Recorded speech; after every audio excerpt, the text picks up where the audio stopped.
এই তুমি দাঁড়াও, বলো বিজ্ঞান কাকে বলে? স্যার, বিজ্ঞান শব্দটাকে ভাঙলে পাওয়া যায় বিগ জ্ঞান, তার মানে হচ্ছে বড় জ্ঞান। সো বড় জ্ঞানকেই বিজ্ঞান বলে। না, তোমাকে দিয়ে হবে না। এই তুমি দাঁড়াও, বলো পৃথিবী আর চাঁদের মধ্যবর্তী দূরত্ব কত? Sir, 4 bench. 4 বেঞ্চ মানে? স্যার, 4 বেঞ্চ আগে আপনার মেয়ে বসে আছে। আপনার মেয়ে হচ্ছে চাঁদ, আর আমি আপনার মেয়ের পৃথিবী। দোস্ত, এসব বলিস না, গুনাহ হবে। স্যার, এখানে আমার একটা কোশ্চেন ছিল, মানুষ যদি চাঁদে বসবাস শুরু করে তাহলে তারা কি দেখে ঈদ পালন করবে?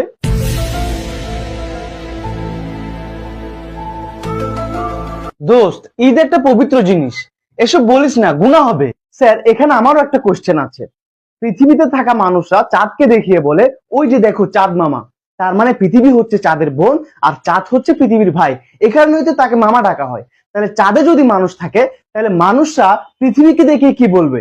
ওই যে দেখো পৃথিবী আন্টি।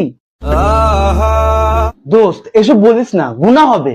তো একটু আগে তুই বলছিলি স্যারের মেয়ে চাঁদ আর তুই পৃথিবী, তাহলে কি তোরা ভাই বোন?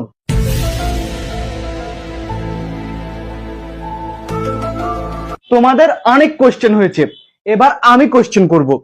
বলো, ডাইনোসর বিলুপ্ত হওয়ার প্রধান কারণ কি? স্যার, এসব বলিয়েন না, গুনাহ হবে। এই, ওরে ধর, ওরা আল্লাহর কাছে পাঠাই।